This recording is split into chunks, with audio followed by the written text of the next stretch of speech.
Hello and welcome back to our course on preparing a 2D character for Unity.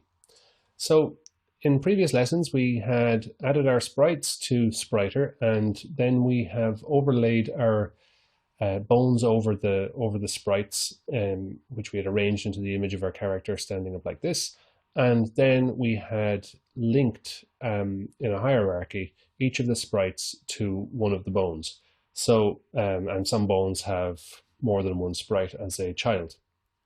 And that allows us then to control those sprites by manipulating the bones. And as you can see there, this bone controls the head and the hair, and you can see the hair goes behind the neck or the rib cage, and the head goes in front of it.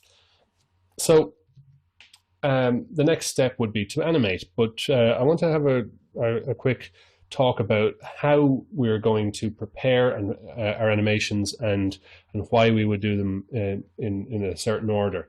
So I'm going to switch to a short slide presentation, and let's just have a think about the character as we've got her, right? So she's standing upright, facing right, and we are at least going to have a right-facing walk and idle and run animation, right? So each of these are going to be in Unity, they're going to be individual files, and we're going to make those in Spriter. So the anim files, as they'll come from Spriter, and you can animate in Unity, but really what Unity is better at is organizing these animation files. So and to do that, we're going to use the Animator window in Unity, right? So it's this whole section in Unity for just describing how we get from one animation to the next. And before you do that, it's worth planning it out. So if we have these three animations, right, we're going to think about how do we transition from one to the next, right? So the animations themselves are just going to sit in our project folder, but the transitions between them, how are we going to get from idle to walk? Well, we're going to have to write a bit of code for it, but actually in the Animator system, if you've never used it before, you can prototype pretty much all of these transitions without writing any code. So how do we get from idle to walk? Well, we would press a button, right? So we'd have to write some code for what button is pressed. It could be on the keyboard, it could be on the mouse, it could be on a console controller, it could be a voice activated thing through your microphone. Point is, the player intervenes with the when the character is in this idle animation state, and that intervention takes us to walk. And we're going to let Unity handle the blending of motion from idle to walk. We're not going to actually do that, right? So Unity can handle that transition as long as it's a transform, right? So as long as it's something that Unity can interpolate, like you know, the X position, the Z rotation, or something like that. You know, some matrix transform. Unity can do that smoothly. Unity will handle a transition of a frame-by-frame animation in 2D, which we're not about to prepare in Spriter. We can, but we're not going to do that. But Unity cannot blend two frame-by-frame animations smoothly, right? So transform animations you can do smoothly, and that's what the Animator really does best. It's built for 3D, of course. But this is, for all intents and purposes, using the same techniques as a 3D animation. We're just not using the third dimension. We're only using X and Y. So thinking then about how would we get back from walk to idle, right? Well, that would be that button that we pressed, we've released it, right? So we have to account for this event and this one, right? So this condition, you know, like if we've pressed forwards or if we've pressed right, and if we've released right. Okay, so two different conditions, right? And then how do we get from idle to run? Well, I'm going to say in this that the only way you can get from idle to run is going via walk, right? So you cannot get directly from idle to run. You must walk first. I could end up changing my mind, but this is the current plan. what condition causes us to get there, right? Well, maybe it's the same button and we've held it down for a certain length of time. Maybe it's an extra button, like you're already walking and then you modify the walk by pressing shift or something.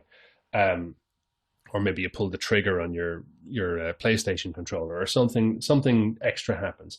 Point is, it's another point.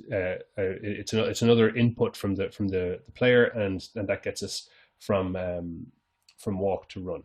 Okay, so you go from idle to walk if you want to run, and so then how do we get from run back to idle?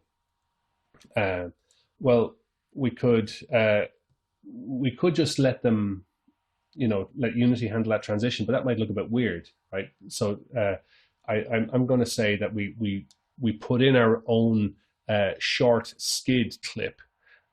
So rather than let Unity handle a transition from something that looks very, very different, right? So a high speed run animation where the character's almost kind of jumping or jogging on the spot, that will look weird if you just let Unity transition, from run to idle. So we need to make an animation that we can transition from here to here with, and then let Unity transition from skid to idle. So hopefully, the end of a run or any point in the run will look like the start of skid, right? So that happens again when we release a button.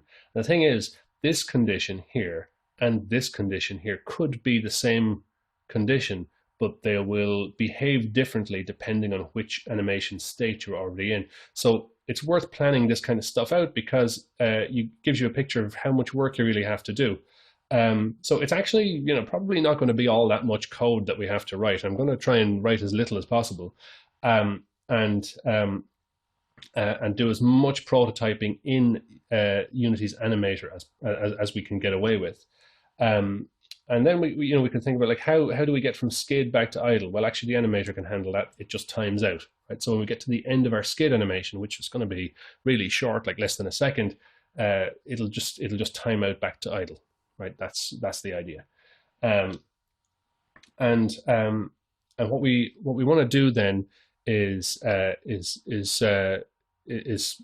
going to make each of these animations and get to Unity and lay all this stuff out. But I'm only going to make new animations with you in Spriter if they're introducing a new concept, because as with drawing, there's too much prep time for this course to concentrate on all of these steps. So I'm going to do, I won't do idle because that doesn't look so much different from not animating it at all. I'm going to do walk, which is like each frame of the walk is going to be a little more noticeable. So I'm going to do the walk animation in front of you, and I'm going to use reference material for that. So preparing reference is what I'm going to do in the next lesson, right? So this is just a picture of where we're headed in Unity and how we're going to prepare our animations. And in the next lesson, I'm going to prepare a reference for this walk.